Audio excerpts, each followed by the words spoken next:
جينا ننشد كربلاء مضيعينها بها زينب قالوا وين يسرينها. جينا ننشد. أعوذ بالله من الشيطان الرجيم. بسم الله الرحمن الرحيم. الحمد لله رب العالمين، والصلاة والسلام على سيدنا محمد وآله الطيبين الطاهرين وأصحابه المنتجبين. يقول الله سبحانه وتعالى: ولا تحسبن الذين قتلوا في سبيل الله أمواتا بل أحياء عند ربهم يرزقون. Ndugu wasikilizaji, assalamu alaikum wa rahmatullahi ta'ala wa barakatuh. Si kitambo tulikuwa pamoja katika makumbusho ya mauaji ya al-Imam al-Hussein alayhi salam pamoja na ahli baiti zake na masahaba zake katika mwezi wa Muharram, mwezi wa mfungo 4. Na kwa taufiki ya Mwenyezi Mungu Subhanahu wa Ta'ala tulifanikiwa kuyazungumzia yale machache yaliyotokea katika siku zile za mwezi wa mfungo 4. Na leo tutapambana tena vile vile kwa taufiki ya Mwenyezi Mungu Subhanahu wa Ta'ala katika mwezi wa mfungo 5 kwa ajili ya kuyazungumzia yale kwa upande mwingine. Lakini kabla hatujainua hatua katika mfululizo wa mazungumzo yetu, kuna haja ya kujibu baadhi ya masuala ambayo kwamba yazunguka katika akili na fikra za kila mtu, hususa baada ya kuona yale yanayofanywa katika mwezi wa mfungo 4 ya kumhusu al-Imam al-Hussein alayhi salam. Masuala haya watu huwa wakijiuliza au wakiwauliza wale wanaoshughulikia kusimamisha dhikra kama zile, kwamba kwa nini Muharram? Kwa nini mfungo 4? Kwa nini al-Imam al-Hussein peke yake? Saa zote twawasikia nyinyi mwamkumbuka al-Imam al-Hussein, mwalia kwa ajili ya mauaji ya al-Imam al-Hussein, mahuzunika kwa misiba iliyomkumba al-Imam al-Hussein alayhi salam. Kwa nini al-Imam al-Hussein peke yake? Kwa nini si wengine? Kwani bwana Mtume sallallahu alayhi wa sallam hakufa? Kwani al-Imam Ali ibn Abi Talib hakuuawa? Kwani al-Imam al-Hasan alayhi salam hakuuawa? Kwa nini al-Imam al-Hussein peke yake? Au nyinyi mnaamini kwamba al-Imam al-Hussein ni bora kuliko wote? Kwa nini kila mwaka? Kwa nini mwezi mzima au miezi miwili tutasikia mambo kama haya? Haya na mengine ni masuala ambayo yako kati ya wengi wanaosikiliza dhikra za al-Imam al-Hussein, huwa yakiwapitia mambo kama haya. Na sisi kwa upande wetu twawajibika kuyajibu, kuyaweka sawa, kuyafafanua, kulihakikisha lile linalostahiki kuhakikishwa, na kulisafisha lile ambalo kwamba linastahiki lisafishwe. Kwa nini Muharram? thuluthi ya kwanza ya mwezi wa mfungo 4, nikikusudia 10 la kwanza,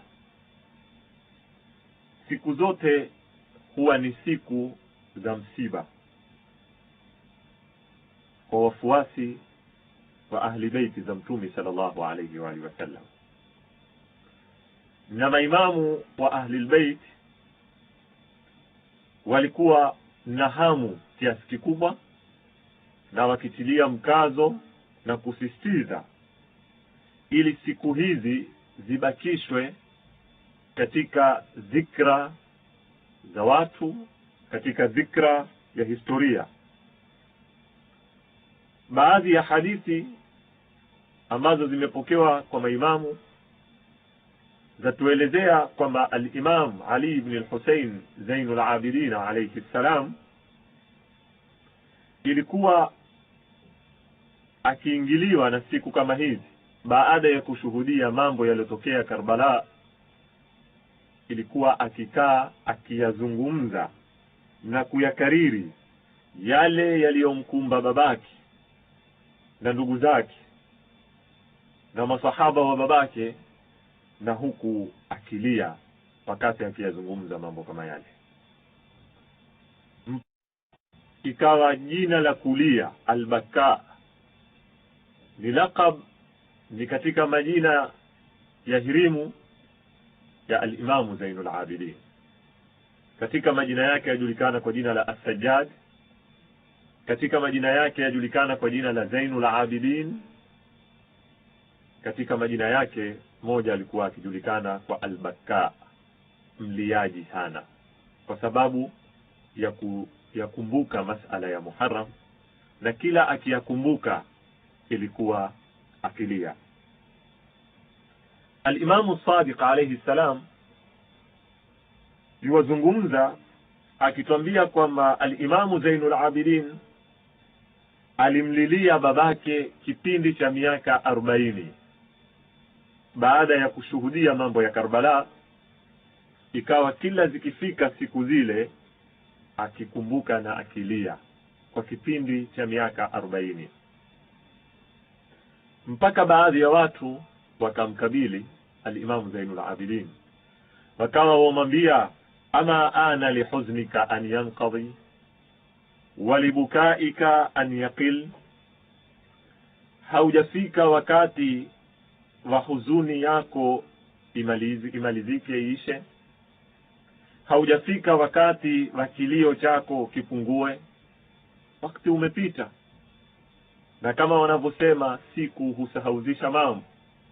Msiba kila ukipitiwa na siku watu wasahau, wapungua huzuni zake. Je, wewe bado haujafika wakati wa kupungua huzuni zako kumlilia al-Imam al-Husayn? Haujafika wakati wa kupungua kilio chako? Al-Imam Zainul Abidin alayhi salam akawajibu, akawaambia, sikilizeni, mimi ni Zainul Abidin, mwaniuliza mambo haya, lakini wata niwape habari nyingine, itakuwa ni majibu bora na ni ufafanuzi mzuri zaidi kwangu mimi. Akawa yuwaambia, inna Yaquba kana nabiyya, nyote mwajua kwamba Yaqub alikuwa ni mtume, wabna nabii, na ni kijana cha mtume. Lahu 12 ibna, Mwenyezi Mungu Subhanahu wa Ta'ala alimruzuku Nabii Allah Yaqub watoto wa kiume 12. Faghayaba Allah wahidan minhum, Mwenyezi Mungu akamsita, akampoteza mbele ya macho yake mmoja, kama unavyojua kisa cha Nabii Allah Yusuf alayhi salam. Nabii Allah Yusuf akapotea au akapotezwa.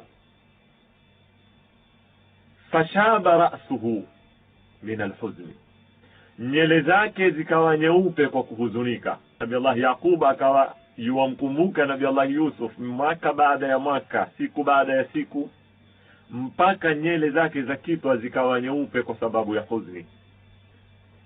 Wahdawdaba dhahruhu, mgongo wake ukapinda akawa sasa ana mpindo katika mgongo wake, ana kijongo katika mgongo wake kwa sababu ya kuhuzunika min alghammi, na zile ghamu alizokuwa nazo. Wa dhahaba basaruhu min albuka,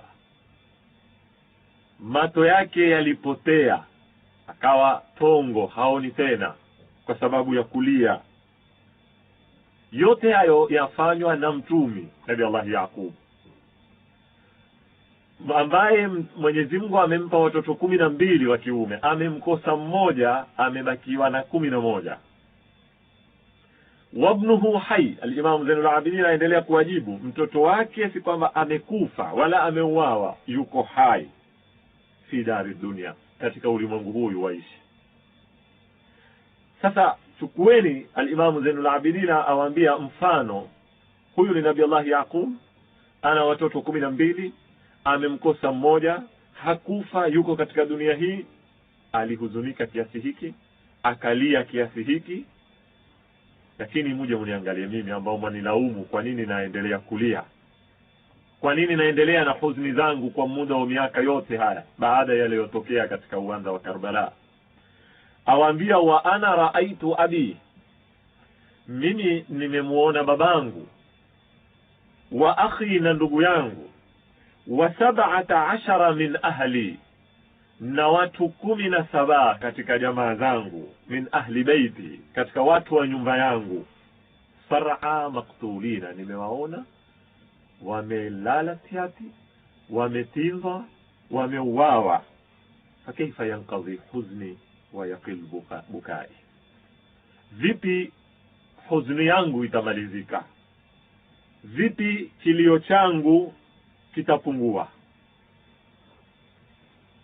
Haya ni majibu ya al-Imam Zainul Abidin alipoulizwa kwa nini huzni kila Muharram kwa muda wa miaka yote. Hivi ndivyo wafuasi wa ahli albayt alayhim salam kupitia nyasia zilotoka kwa maimamu wa ahli albayt, kupitia sera kama ya al-Imam Zainul Abidin kuhusu mwezi wa mfungo 4, ndio tukawa tubakisha kuyakumbuka yale masaibu yalomkumba al-Imam al-Hussein na ahli baiti za bwana Mtume sallallahu alayhi wa sallam, na tukazifanya siku zile ni siku za huzuni. Ama kwa nini Hussein peke yake, sio wengine? Kitu ambacho tunataka kifahamike, ndugu wasikilizaji, kwanza ni kwamba al-Imam al-Hussein ni kijana, ni mtoto wa bwana Mtume sallallahu alayhi wa sallam, ni mjukuu wa bwana Mtume sallallahu alayhi wa sallam. Na sisi wakati tunapomkumbuka al-Imam al-Hussein, sisi wakati tunapomlilia al-Imam al-Hussein, tufanya hayo kwa sababu babu yake bwana Mtume sallallahu alayhi wa sallam, yeye ndiye wa kwanza alomlilia al-Imam al-Hussein, hakumlilia mwingine kabla hajauawa. Yeye ndiye wa kwanza aliyotutaka sisi tumlilie. Bwana Mtume sallallahu alayhi wa sallam, kama inavyotambia hadithi tofauti mbalimbali, kwamba siku alipozaliwa al-Imam al-Hussein, akaletewa habari kwamba al-Imam al-Hussein ameshazaliwa, akaingia kwenda kumwangalia mjukuu wake, akamwambia yule mpokezi, nipatie mtoto. Akimshika akaonekana bwana Mtume yualia. Akaulizwa kwamba leo ni siku ya furaha, si siku ya kulia ya Rasulullah, kwa nini walia? Akasema, namlilia mjukuu wangu huyu, taqtuluhu alfi'atul baghiya, kitamuua yeye kikundi kipotevu. Al-Imam al-Hussein alililiwa na babu yake siku yuwazaliwa. Mtanga wake wa Karbala ulietwa na Jibril, akaletewa bwana Mtume sallallahu alayhi wa sallam, akaambiwa huu ndio mtanga wa ardhi atakao kuuawa al-Imam al-Hussein.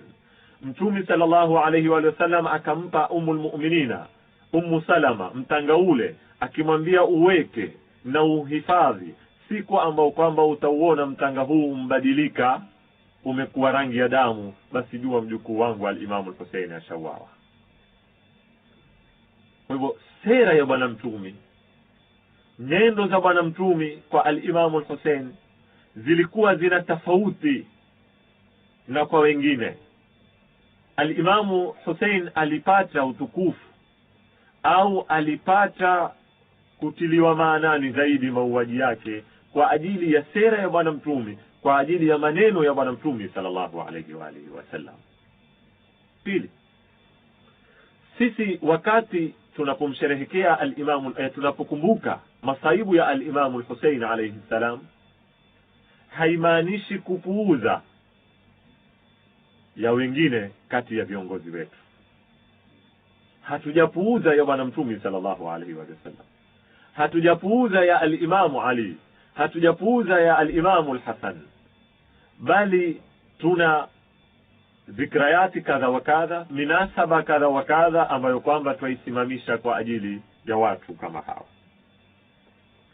Tatu, jambo ambalo kwamba nataka lifahamike ni kwamba viongozi wa Mungu, viongozi wa mbingu hawana wivu. Si kama viongozi wetu, si kama wanasiasa wetu, kwamba wewe leo ikiwa ulikuwa una sherehe yako, ikiwa ulikuwa una jambo lako, ukamwalika bwana fulani ukasahau kumwalika, au ukamwalika bwana fulani ukamweka kiti cha mbele, bwana fulani ukamweka kiti cha nyuma, mwanasiasa fulani ukampa nafasi ya kuzungumza, mwanasiasa fulani usimpatie nafasi ya kuzungumza, itakuwa ni balaa kubwa. Itakuletea mgogoro, itakuletea matatizo, kwa sababu hawa si viongozi kwa ajili ya watu, ni viongozi kwa ajili ya nafsi zao. Ni viongozi ni wapi atapata nafasi kubwa zaidi yeye. Lakini viongozi wa mbingu si sampuli hiyo. Si maana sisi tukisherehekea au tukikumbuka la kiongozi fulani, kiongozi mwingine atakuwa atakasirika. Si maana sisi tukikumbuka ya bwana mtume Muhammad sallallahu alayhi wa sallam, Nabii Isa atakasirika au Nabii Musa atakasirika, au itakuwaje tukumbuke ya Muhammad tusikumbuke ya Isa? Kwa sababu hawa lao ni moja, na kukumbuka la mmoja wao ni kukumbuka ya wote. Kwa hivyo sioni tatizo lolote ambalo kwamba sisi tunataka kulileta, kwamba tukiwa tumkumbuka al-Imam al-Hussein, kwa nini hatumkumbuki al-Imam Ali? Kwa nini hatumkumbuki al-Imam al-Hasan? Kwa nini hatumkumbuki fulani? Wao hawa viongozi wenyewe hawako kwenye hisabu hizo, bali sisi tukimkumbuka mmoja katika wao tuwakumbuka wote. 4, wakati tunapomkumbuka al-Imam al-Hussein, wakati tunapomlilia al-Imam al-Hussein, haimaanishi kwamba sisi tumfanya al-Imam al-Hussein ni bora kuliko wengine, ni bora kuliko al-Imam al-Hasan, kama kwenye maswali yanaotupwa yafahamisha hivyo. Haimaanishi kwamba al-Imam al-Hussein ni bora kuliko mtume Muhammad sallallahu alaihi wa sallam. La, hasha wa kalla. Hakuna kiumbe mtakatifu, hakuna kiumbe bora mbele ya bwana mtume sallallahu alaihi wa sallam.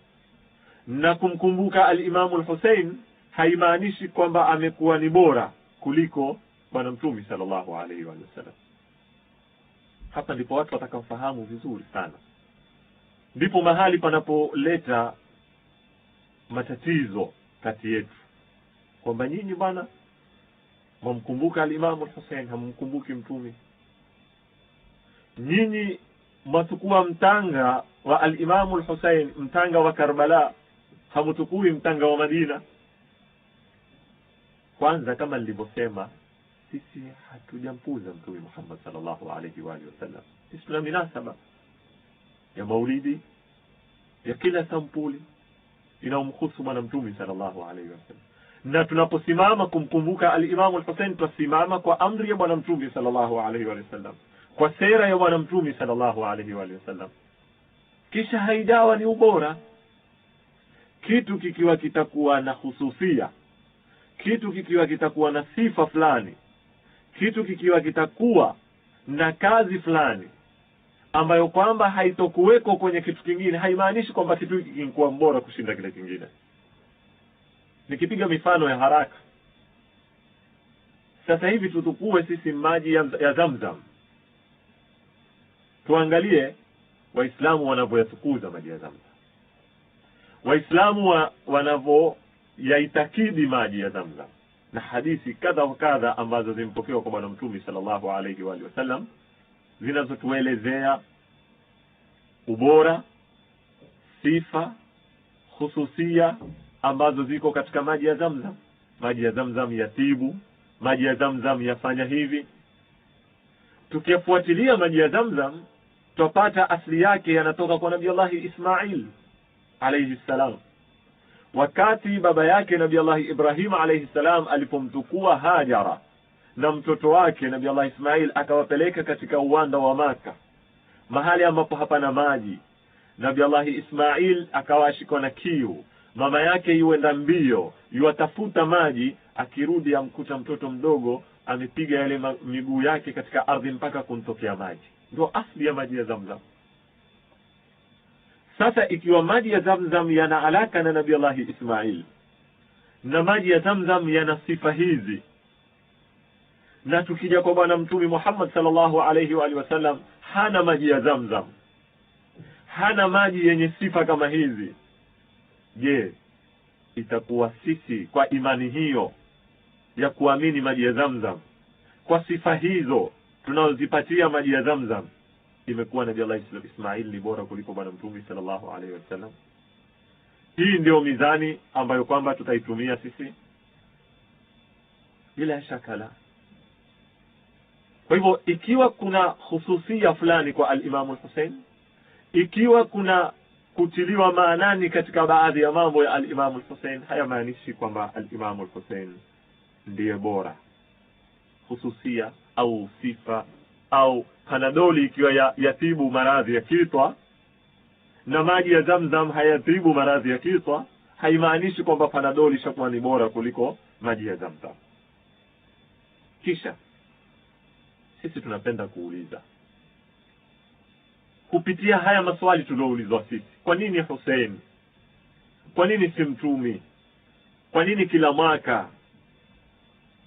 Sisi tunaona pia katika mila zetu, katika desturi zetu, katika mazingira yetu, kuna ziara zafanywa kwa watukufu, kwa maulama, kwa masharifu, kwa fanywa sijui ni hauli kila mwaka kukumbukwa kufa kwao. Hatuoni kila anayekufa katika wanazuoni hufanywa mambo kama haya.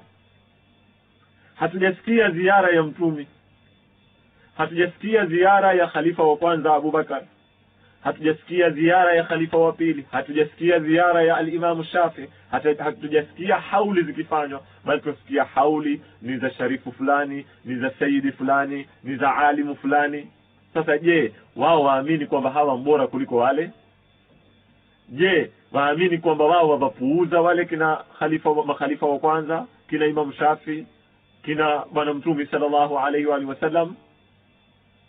Pia masuala haya yatakawaulizwe, na yale majibu watakao kuyatoa pia yatakuwa ni majibu ambayo yatafaa kujibia sisi. Ndugu wasikilizaji, kwa nini Muharram ni hivi nilivyokuelezea? Kwa nini al-Imam al-Hussein ni haya? Lakini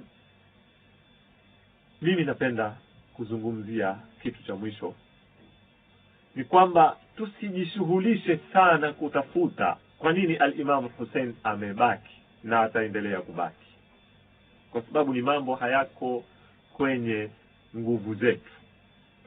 Al-Imam al-Hussein amepitiwa na wakati mgumu, amepitiwa na zimbunga tofauti mbalimbali. Kimbunga kimoja kilikuwa chatosha kusumua jabali, lakini al-Imam al-Hussein amebaki.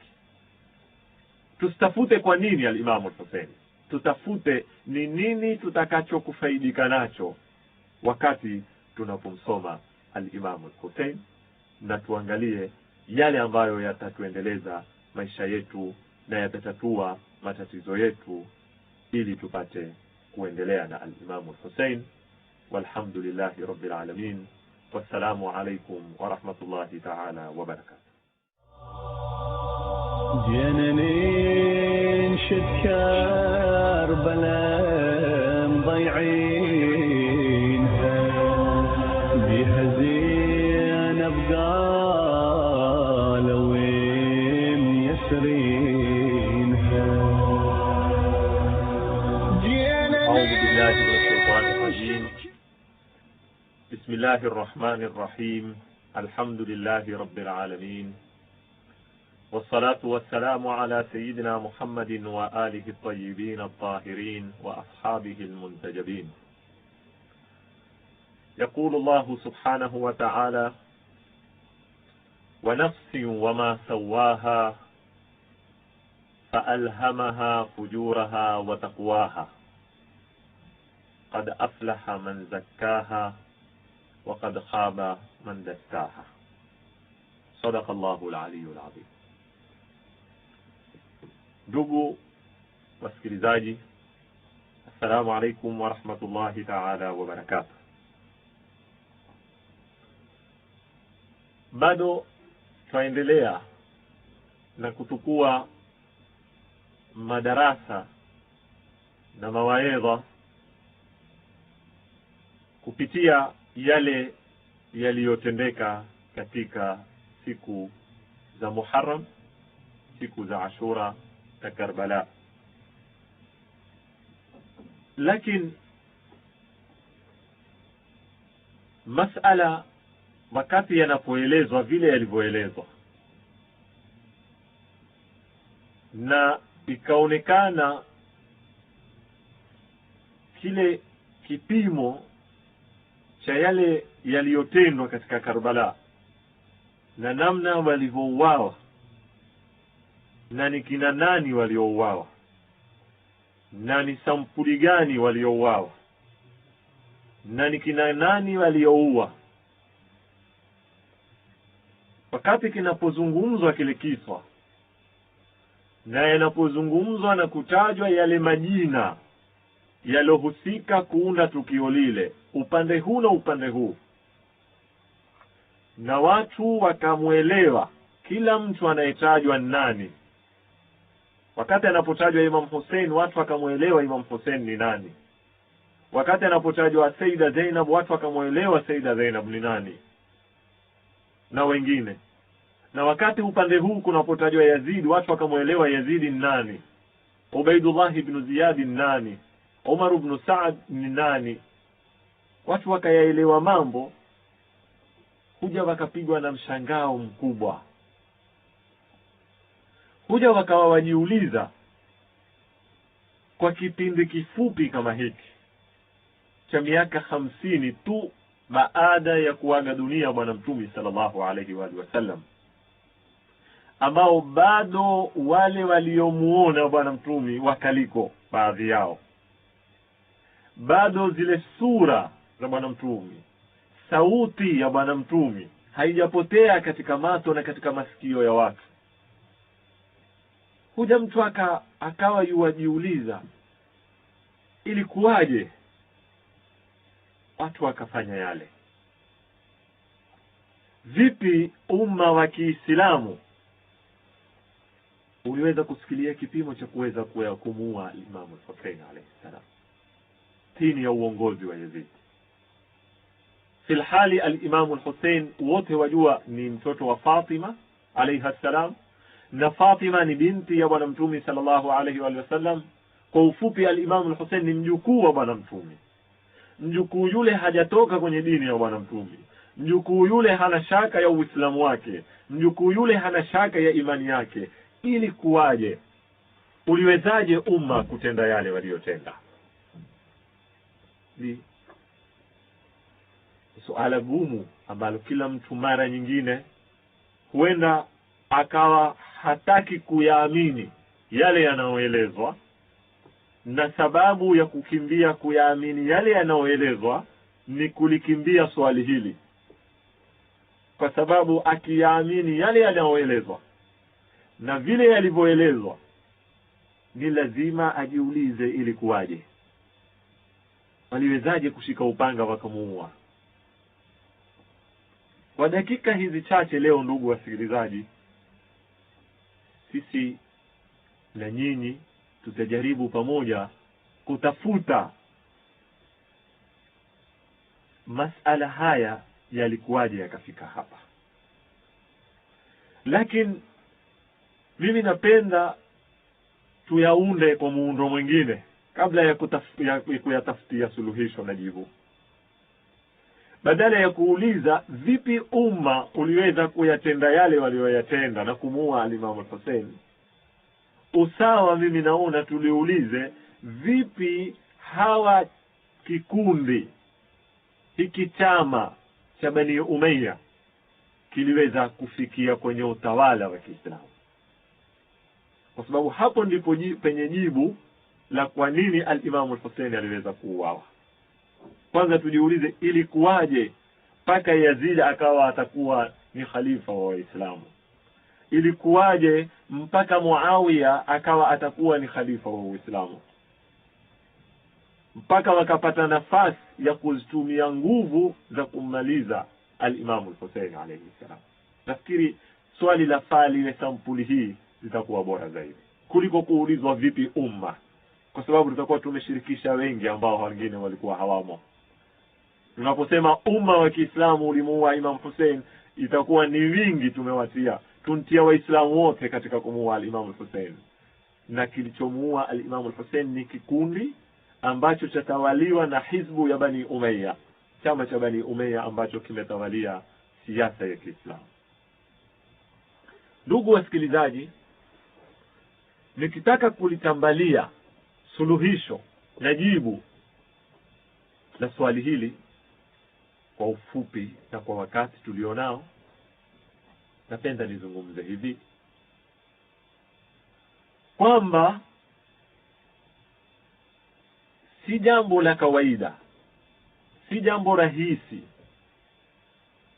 kwa mtafiti wa kihistoria au msomi wa kihistoria kutoa muda maalumu wa mabadiliko ya jamii au ya umma.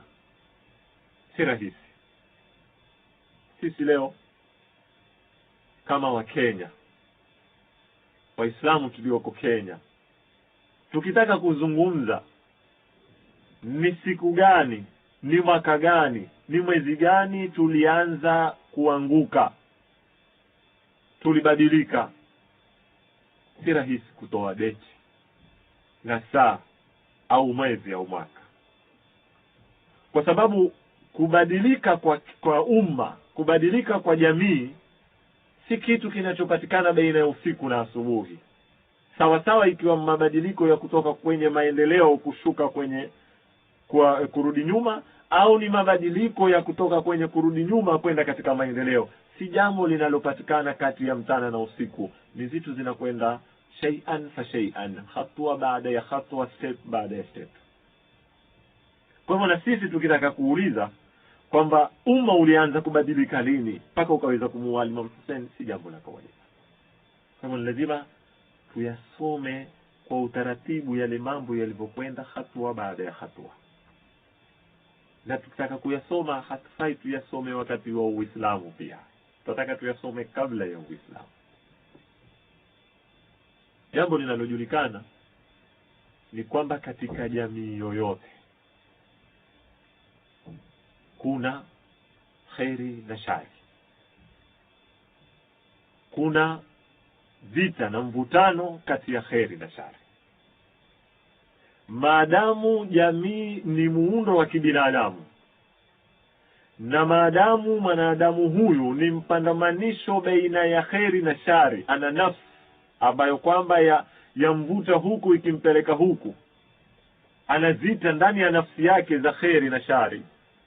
Maadamu community ya kibinadamu ni mpandamanisho wa hawa binadamu, lazima kutakuwa na khairi na shari, na kutakuwa na mvutano kati ya khairi na shari. Na ile jamii tunayoiita ni jamii ya kijahilia, jamii iliyokuweko kabla ya kutumilizwa Bwana Mtume sallallahu alaihi wasallam, ilikuwa na khairi na shari, na ilikuwa na mvutano kati ya khairi na shari.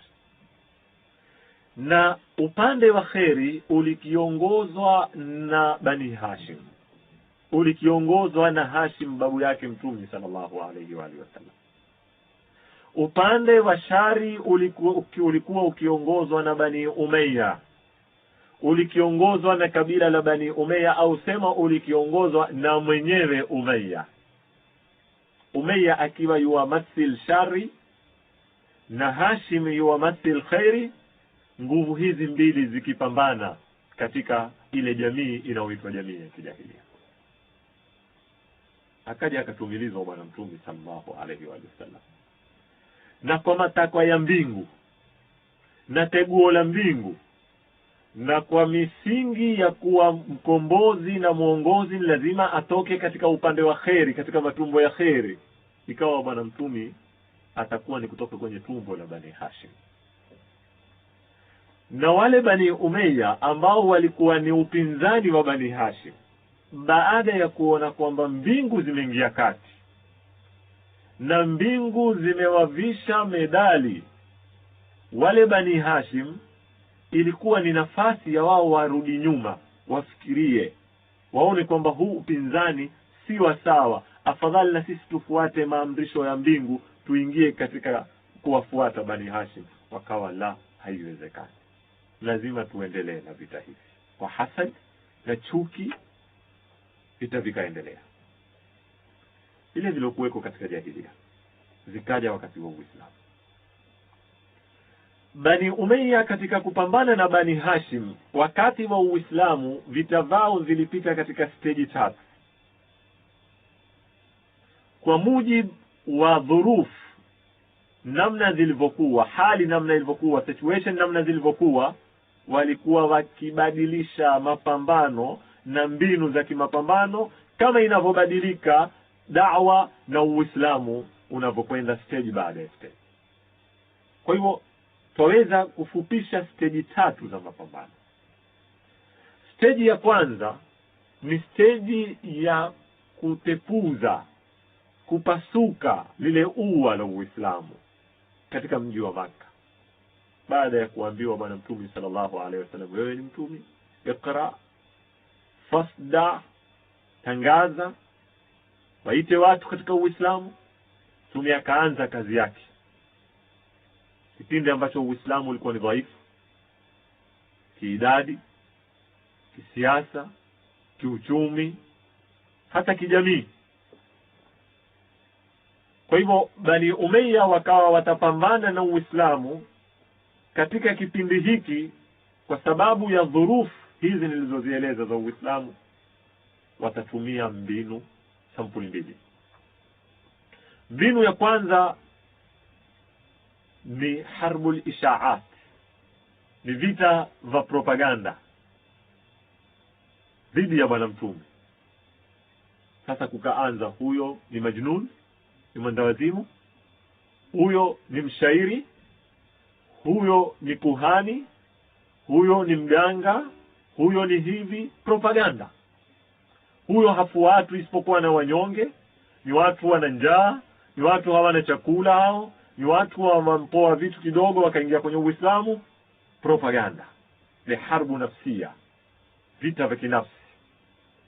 Hii ni mbinu walitumia Bani Umayya kupambana na Uislamu.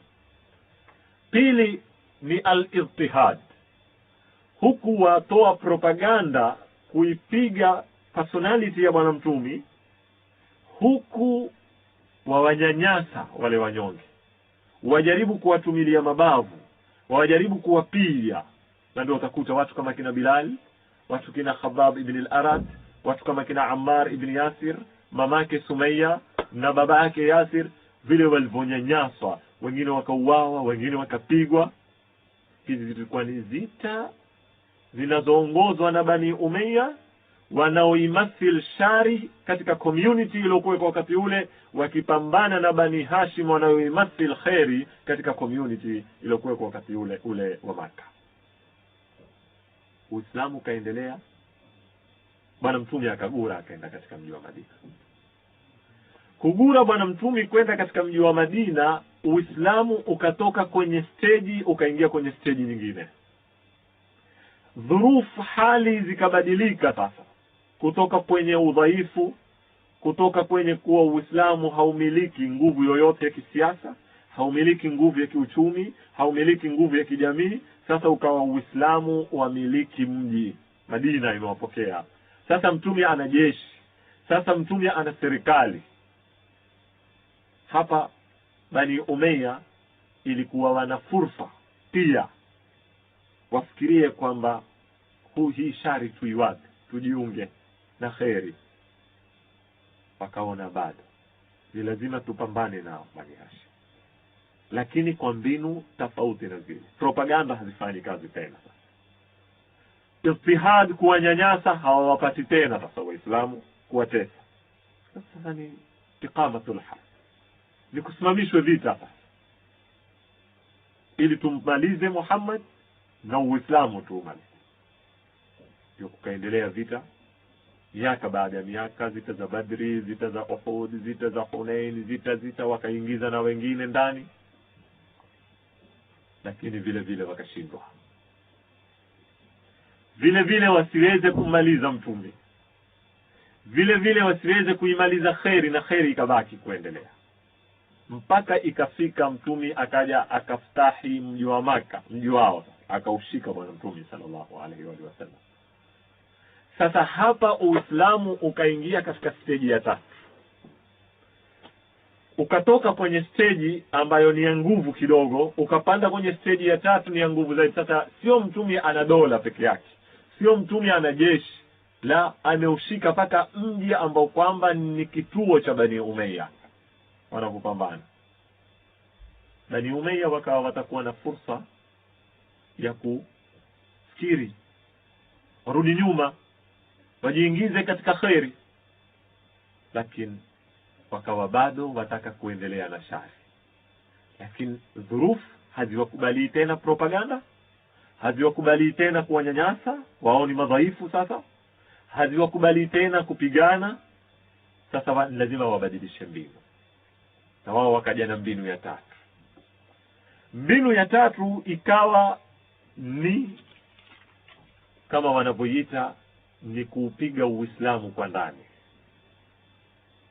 nikimaanisha ni tuingie sasa ndani ya Uislamu na tutafute nafasi taratibu taratibu. Wakati tutakapokuipata nafasi, tutauchapa Uislamu tukiwa ndani, kwa sababu sasa hivi hatuwezi tena kupambana na Uislamu tukiwa nje. Sasa ni kuslimu.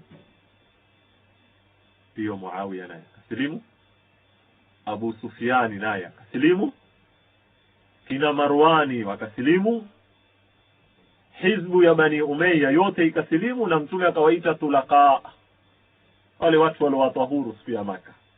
Alikuwa mtume awaadhibu, ana haki ya kuwachukulia kisasi kwa mateso waliomtesa, lakini wakamwambia akhun karim wa ibn akhin karim, ndugu mwema na kijana cha ndugu mwema. Mtume akawasamehe, wakaingia ndani ya Uislamu. Lakini walipoingia ndani ya Uislamu wakawa ni kuisubiri nafasi. Baada ya muda mtume akafa, wao huku wakiwa wamekaa, mato yao yako wazi, ya ng'ara, yatafuta ni wapi wataweza kuanza kazi yao ya kuchapa Uislamu. Hizi ni stage tatu. Katika hapa tulipofika, kuna mambo kadha wa kadha yalitokea katika Uislamu yakawasaidia wao na kuwafanyia muda uwe mfupi kufika ule wakati wanaongojea. Baada ya kufa bwana mtume sallallahu alaihi wasallam, kukarudi katika jamii ya Kiislamu lugha ya kikabila. Watu wakawa wazungumza kikabila badala ya kuzungumzwa kama Waislamu. Na haya mtu akienda akiyasoma tangu Saqifa kulipokaliwa kujadiliwa mambo ya ukhalifa, na baadaye kulirudishwa masala sasa, huyu ni Mquraish, huyu ni Ansar, huyu ni Aus, huyu ni Khazraj, na ukabila ukija hugawanya. Na kama wanavyotuambia wazungu, divide and rule, farriq tasud, gawanya utatawale. Bani Umayya ule mgawanyiko wakaona nafasi hii kwa kwanza. Pili, kukaja almujtama'u tabaqi, jamii ya tabaka. Baada alipokuwa Uislamu umejengwa kwamba ni suwasia, waislamu wote ni sawa, ka asnani almisht, kama meno ya kitana. Ikawa sasa la, kuna Mwarabu, kuna naso kwa Mwarabu, kuna Mkureshi, kuna naso kwa Mkureshi, kuna alogura mbee, kuna na alogura kuchelewa, kukaja kukaundwa zile tabaka. Na hiyo yaingia pale pale divide and rule, gawanya utaweza kugawanya ukunini. Na hii community ya tabaka iliyoundwa ilichangia kiasi kikubwa kuwaondosha wale zitwa muhimu ambao walikuwa wamejengwa na Bwana Mtume katika uso wa umma. Watu kama kina Bilal, tulipokuja kwamba sasa ni lugha ya kiubwana, ni lugha ya Mwarabu yuko mbee kushinda soko wa Mwarabu, wale wanyonge ambao wingi walikuwa ni wema waliweza kutoka katika uso wa Uislamu. Ikaja Muawiya akapata nafasi ya uluwali katika mkoa wa Sham, uluwali ambao kwamba ulikuwa hauingiliwi, kiasi watu wa Sham walikuwa hawajui zaidi ya Muawiya. Ikaja wakapata nafasi katika ukhalifa wa Uthman ibn Affan, wingi katika Bani Umayya wakashikilia mamlaka, kama kina Marwan, kama kina Abdullah bin Abi Sarhi na wengineo kama kina Walid ibn Uqba, ambao hawa ni hizbu Bani Umayya. Wakaanza wakapenya sasa katika mwili wa siasa na chombo cha utawala cha Kiislamu. Ikaja akauawa khalifa watatu. Sasa alipouawa khalifa watatu, Muawiya akaona nafasi iko tayari, tuitumie sasa hii damu ambao yeye ni mmoja alosababisha imwagwe damu kama ile, tuitumie kufikia kwenye malengo yetu. Ndio kukasimama wakawa wameinua bendera watetea damu ya Uthman, huku waanza kumpiga al-Imam Ali ibn Abi Talib, paka wakammaliza, paka wakaingia kwenye chombo cha khalifa. Kwa hivyo al-Imam al-Hussein aliuawa siku Bani Umayya waliweza kufika kwenye kitwa cha Uislamu. Walipofika kwenye kitwa cha Uislamu, sasa wakasema tushafika, tuanze kuitekeleza ile siasa yetu ya tatu ya kupambana na Uislamu ndani, tuupige kwa ndani. Ndio statement ya kwanza ilitoka kwa Abu Sufyan, kama wanavyoeleza muarrikhina kama al-Mas'udi. Abu Sufyan aliingia kwenye baraza la khilafa wakati wa khilafa ya Uthman ibn Affan, akauliza, na yeye ni tongo, kuna mgeni, kuna ajnabia sokuwa sisi? Akaambiwa hakuna. Akazungumza yale mazungumzo yake akiwaambia, talaqafuha talaqufa al-qurra au talaqufa as-sibyani lil-qurra, upigeni pasi ukhalifa sasa kama watoto wanavyopiga pasi mpira. Na hapa kwa yule anayeapia Abu Sufyan, hakuna pepo, hakuna moto, kwa hivyo ni utawala tu.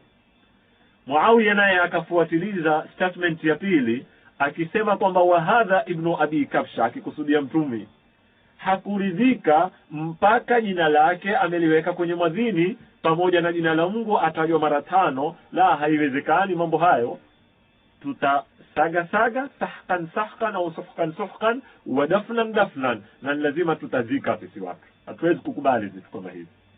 Na Yazid akaja akahatimisha kwa statement yake baada ya kumuua Imam Hussein aliposema kwamba Banu Hashim wantezea utawala, hakuna wahi ulioteremka wala utume, wanatutawali, kwa hivyo nafasi tushaipatia.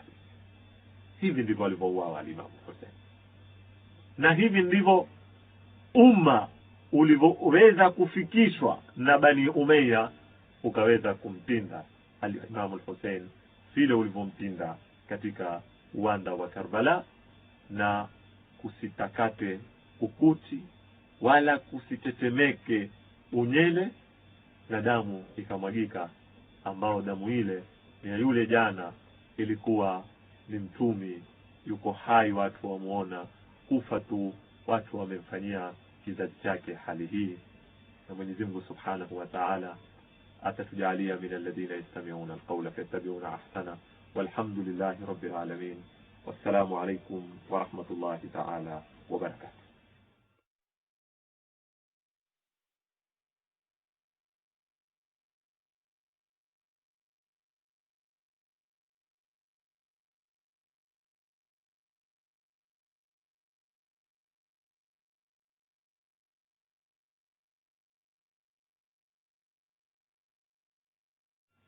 أعوذ بالله من الشيطان الرجيم.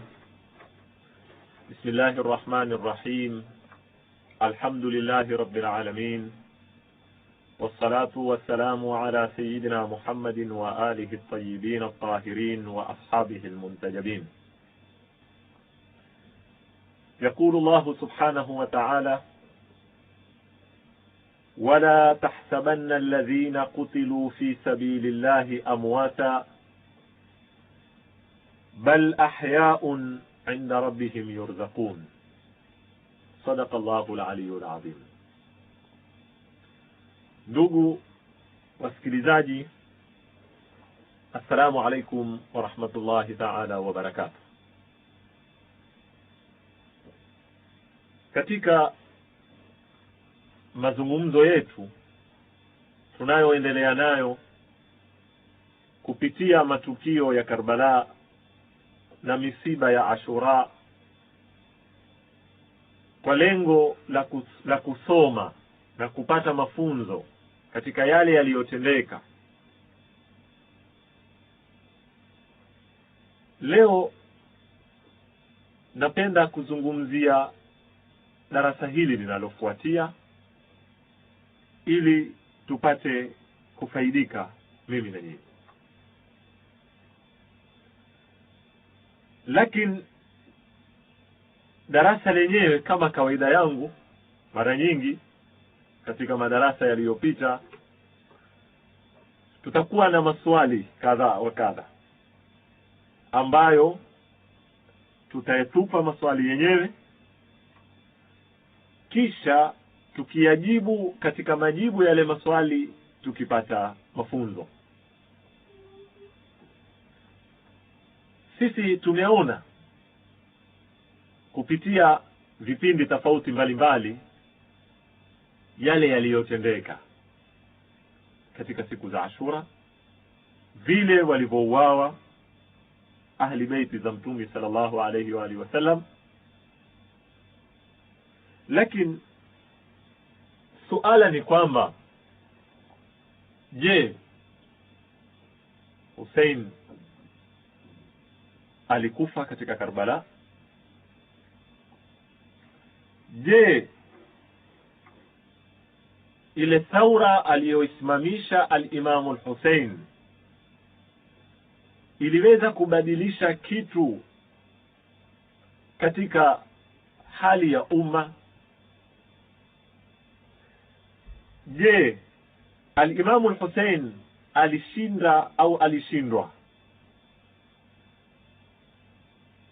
Je, thaura ilifaulu au ilifeli? Je, kwa ufupi maswali yote hayo, je, al-Imam al-Hussein alikufa Karbala au alibaki hai? Mbele ya maswali haya yanayofupishwa na swali hili moja, hal mata al-Hussein fi Karbala? Je, al-Imam al-Hussein alikufa katika uwanda wa Karbala au alibaki hai? Pengine kiharaka na fikra za juu au hata kiutaratibu na fikra za kuzama na kwenda ndani, zimezojengwa juu ya msingi wa kimada, juu ya msingi wa vipimo na mizani za kilimwengu, pengine watu waweza au baadhi waweza kujibu kwa haraka wakasema kwamba Hussein alayhi salam alikufa Karbala.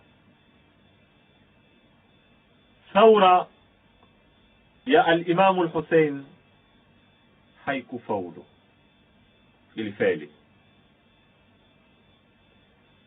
Thaura haikuweza kubadilisha chochote katika hali ya umma ulivyokuwa. Al-Imam al-Hussein hakuweza kushinda, bali alishindwa, kwa sababu tukiangalia aliyeua na aliyeuawa.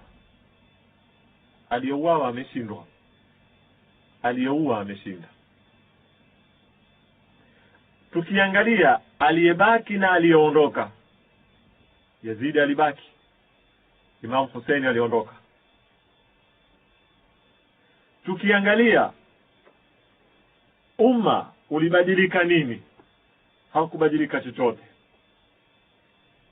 bali twaweza kudai, baadhi wasema, bali twaweza kudai kwamba saura ya al-Imamu al-Hussein ilipeleka umma katika hali mbaya zaidi. Lau hakutoka kupigana, lau hakusimamisha saura, ingekuwa afadhali. Zipimo zikiwa ni hizi na mizani ni hizi, majibu yatakuwa ni haya.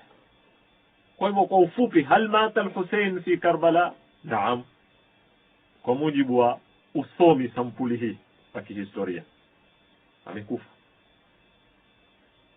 Hal najahat thawra am fashilat? Je, ilifaulu thawra ama ilifeli? Fashilat, imefeli. Hal intasara al-Hussein? Je, al-Imam al-Hussein alishinda? La, bali Yazid ndio alishinda. Hii ni majibu ambayo yaweza kutolewa ikiwa tutafikiri kiharaka. Lakini ndugu wasikilizaji,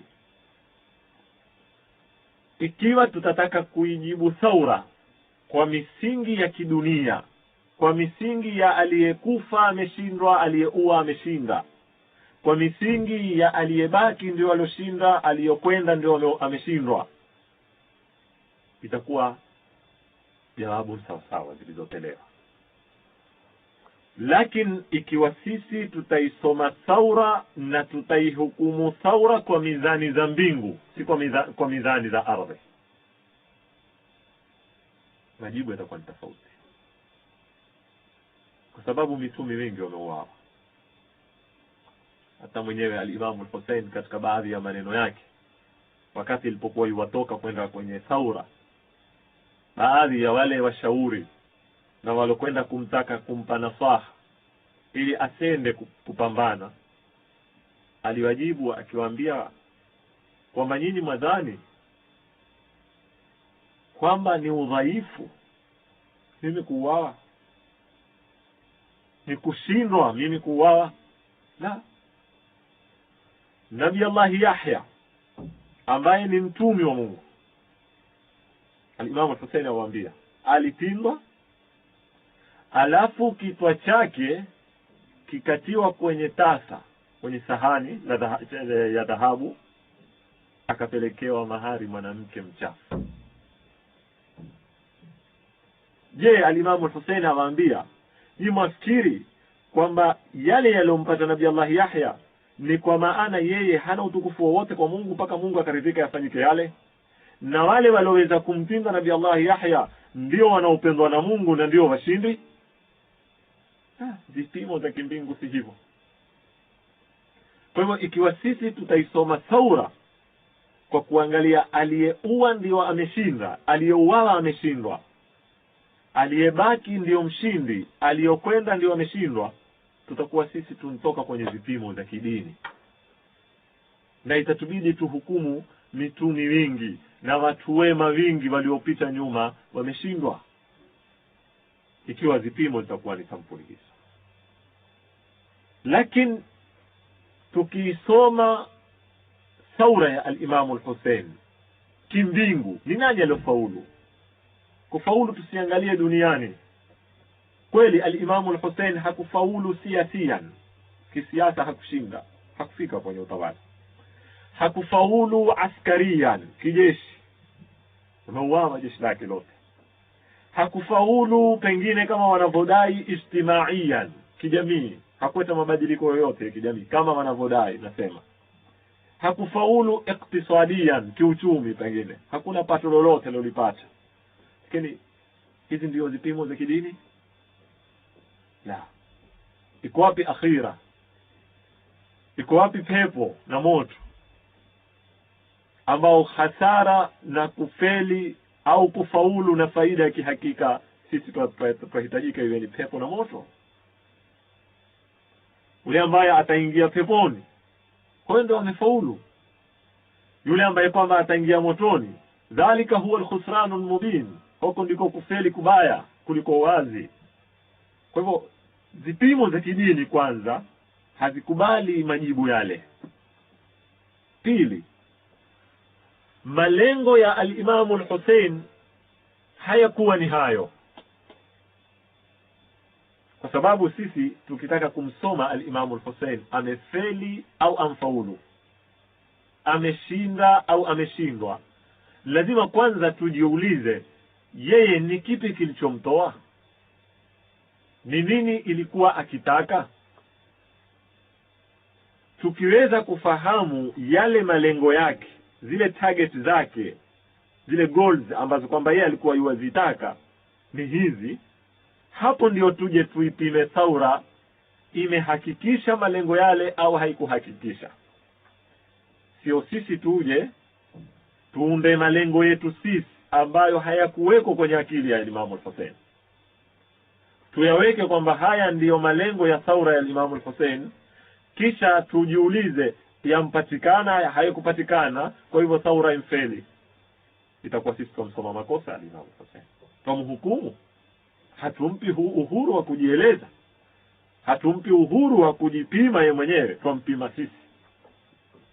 Sasa ndugu wasikilizaji, tujiulize kwamba hii Thaura ya al-Imam al-Hussein ilikuwa ina malengo gani kwa vipimo za al-Imam al-Hussein? Al-Imam al-Hussein alitoka kutaka utawala, ndio lengo lake, sababu kwa lengo hili alishindwa. Yaani alikuwa ana malengo ya kisiasa. Na mwenyewe asema, amwambia Mwenyezi Mungu Subhanahu wa Ta'ala, Allahumma innaka ta'lamu annahu lam yakun ma kana minna munafasatan fi sultan. Amwambia Mungu, wewe wajua kwamba haya tunayoyafanya sisi si kwa sababu ya kupigania uongozi na utawala. Kwa hivyo hakukuwa katika hisabu za al-Imam al-Hussein masala ya ufalume wala masala ya kumuondosha Yazid akayeye kwenye kiti. Kwanza. Pili, al-Imam al-Hussein kutoka alipotoka hakuwa na malengo ya askaria ya ushindi wa kijeshi, bali yeye alitoka akiwa na hakika yuenda kuuawa. Hisabu zake ilikuwa nitakufa, hazikuwa ni hisabu za kuishi. Kwa hivyo ni makosa tumuundie lengo la kwamba nani ameuawa, ameshindwa. Kwani yeye alitoka kwenda kubaki? Kwani yeye alitoka kwenda kuwa hai? La. Wakati alipoambiwa nenda wapi, sema mimi nenda kupambana. Kwa nini wao watu kuwa wanawake na watoto wadogo? Akajibu maneno yake, sha Allahu an yarani qatilan wa yarahunna sabaya.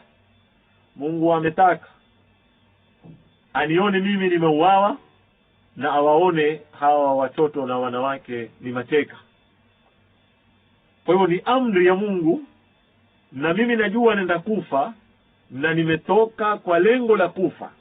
Kwa hivyo ikiwa lengo lake kutoka alipotoka al-Imam al-Hussein ni kufa, huwezi kuja ukamwekea lengo kwamba ameuawa kwa hivyo anashindwa, na ikiwa target yake ni kufa. Kisha ndugu, al-Imam al-Hussein hayo hayakuwa malengo yake yote.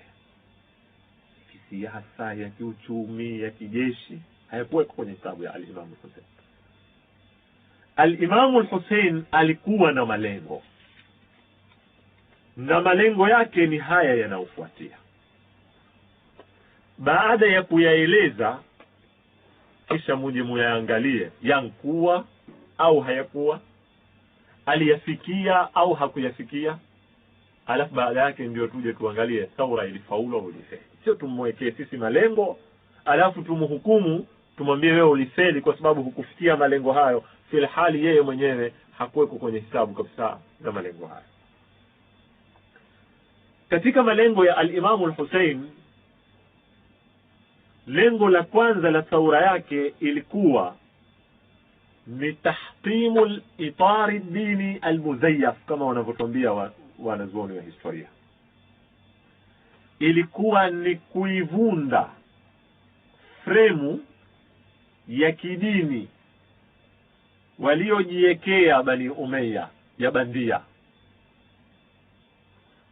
au kwa lugha nyingine, katika malengo ya thaura ya al-Imam al-Hussein ilikuwa ni kuwavua Bani Umayya kanzu ya Kiislamu ya bandia walioivaa wakidanganyia watu.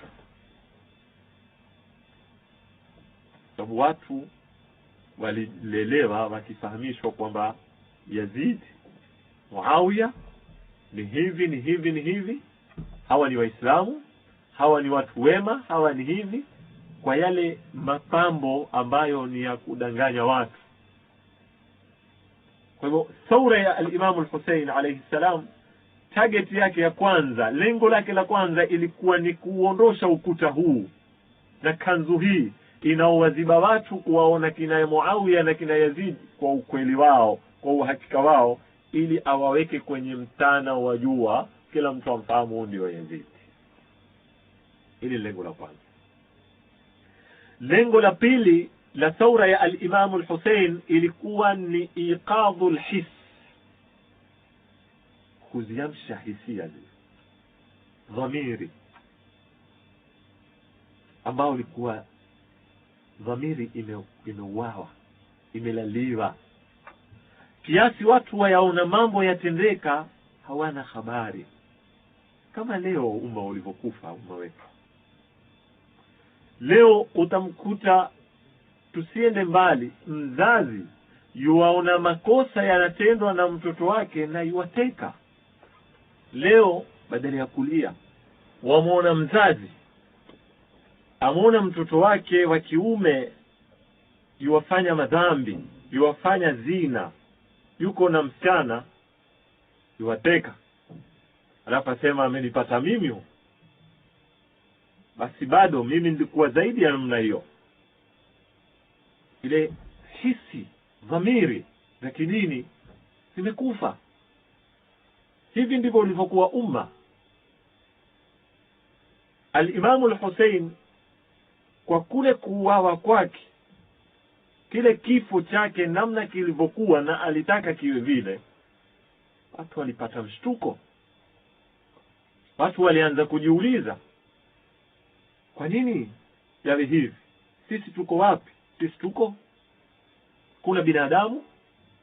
Ikiwa wako binadamu, kwa nini al-Imam al-Hussein auawe na sisi tuko? Dhamiri zimekufa, zikaamka. Al-Imam al-Hussein katika malengo yake, baada ya kuwa ni kuvunda ukuta wa dini wamezoijengea Bani Umayya, ukuta wa kibandia, kanzu ya kibandia, baada ya kuwa malengo yake ni kuamsha dhamiri na hisia za kidini, al-Imam al-Hussein alikuwa na lengo pia la kuvunda zile hofu walizotiwa umma na watu kwa kunyanyaswa kwa muda mrefu na Muawiya na vitisho vingi alizotumia wakati alipokuwa kwenye utawala, na Yazid akaja akafanya yale na zaidi. Watu walianza kuogopa, watu walianza kuundwa, ikawa hofu ndiyo imetawali umma wa Kiislamu, na hofu ikitawali umma ni hatari, kwa sababu umma hufika wakati kwa sababu ya hofu ukawa ni kama kundi la hayawani, ni kama kundi la ng'ombe, ni kama kundi la mbuzi, lapelekwa bila ya kujua pelekwa wapi, na hawawezi kuuliza kwa sababu ya hofu. Al-Imam al-Hussein kwa kutoka na ushujaa aliweza kusimama na akaweza kuwafahamisha umma kwamba mimi naweza kusimama mbele ya utawala huu wa kibopari wenye nguvu, kila sampuli ya nguvu, ikiwa na watu 70 na hakuna lolote, ili watu warudie hisabu zao kwamba kwa nini sisi tuwaogopa hao, kwa nini tukubali kunyanyaswa kiasi hiki. Ile ngome ya ukuta wa hofu ambao umejengwa, al-Imam al-Hussein akaweza kuvunda. Haya ni malengo matatu kati ya malengo mingi, sitaki kuyakusanya yote. Sasa sisi tujiulize, ikiwa malengo ya al-Imam al-Hussein alayhi salam ilikuwa ni haya, je, yalipatikana au hayakupatikana? Alifaulu kuyafikia au hakufaulu? Thaura iliweza kutekeleza malengo haya au haikuweza? Alafu tuje kwenye jibu letu, je, al-Imam al-Hussein alikufa Karbala au hakufa? Bila shaka malengo yalikuwa. Ukuta ulivundika, watu wakaweza kumfahamu kwamba Yazid hana Uislamu wa kihakika, ni Uislamu wa bandia. Kipindi ambacho watu walikuwa wamfahamu ni Amirul Mu'minina, mtu mwema, lakini wakajiuliza, huyu ameweza kuwathinda wajukuu wa mtumi, huyu ameweza kuwatesa banati za mtumi, huyu ameweza kufanya hili, huyu ameweza kufanya hili. Uko wapi Uislamu wake? Hakuna Uislamu. Umma ukatanabahi, umma ukaamka, umma ukavua ile miwani ambayo kwamba ilikuwa ikionyesha buluu ni nyekundu na nyekundu ni blue. Ikawa sasa yaona nyekundu ni nyekundu na blue ni blue. Uliweza umma kupata vitu kama hivi. Tatu, hisia na dhamiri ziliamka, hofu ikaondoka, na dalili ni kwamba baada ya kuuawa al-Imam al-Hussein umma haukunyamaa tena, ulifuatilia thaura baada ya thaura, haraka baada ya haraka, watu hawakunyamaza tena. Baada tu ya thaura ya al-Imam al-Hussein na kuuawa, kulisimama thaura kadhaa.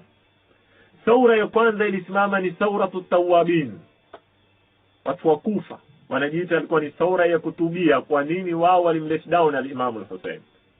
Kwa hivyo hakuna toba mpaka sisi tutoke twende tufanye yale alikuwa ataka Imam Hussein tufanye. Wakatoka wakenda na jeshi lao wakamshambulia Yazid katika capital city yake katika Sham, wakamalizwa wote, wakauawa. Thaura yao ikamalizwa. Haijapoa thaura yao, ikasimama thaura ya Madina, inaitwa thauratu ahli al-Madina al-Munawwara. Wakatoka masahaba, Yazid akatuma jeshi, akachapa, akaua, kukabikiriwa wanawali, kukaharibiwa ndani ya Madina, ikamalizwa thaura kama ile. Haijamalizika thaura ya Madina kumsimama thaura ya al-Mukhtar al-Thaqafi. Haijamalizika thaura ya Mukhtar al-Thaqafi, kasimama thaura ya Mitraf ibn al-Mughira. Hakujamalizika thaura hiyo kukasimama thaura ya Ibn al-Ash'ath. Haijamalizika thaura ya Ibn al-Ash'ath kukasimama thaura ya Zaid ibn Ali Zain al-Abidin, mtoto wa al-Imam Zain al-Abidin. Akasimamisha thaura, akachukuliwa na yeye, akauawa, akavuliwa nguo, akasulubiwa kwenye mti. Kukasimama thaura baada ya thaura, thaura baada ya thaura. Thaura zile unazozisoma katika kila kipembe, si mji mmoja, mara Kufa, mara Madina, mara kule, zile zamaanisha kwamba ile ni hisi imeamka, dhamiri zimeamka, ni thaura ya al-Imam al-Hussein imefanya kazi. Hal mata al-Imam al-Hussein? Al-Imam al-Hussein hakufa Karbala. Al-Imam al-Hussein aliishi Karbala na endelea kuishi, na aliweza kuleta mabadiliko katika umma kwa mujibu ya malengo aliyoyataka yeye, si kwa mujibu wa malengo tunaoyaunda sisi kisha tukarudi tukamtimia al-Imam al-Hussein. Ndugu wasikilizaji, haya ndiyo machache ambayo kwamba Mwenyezi Mungu ametuwafikia tuzungumze pamoja katika kipindi hiki, tukijaribu kusoma Ashura na Karbala, na natumai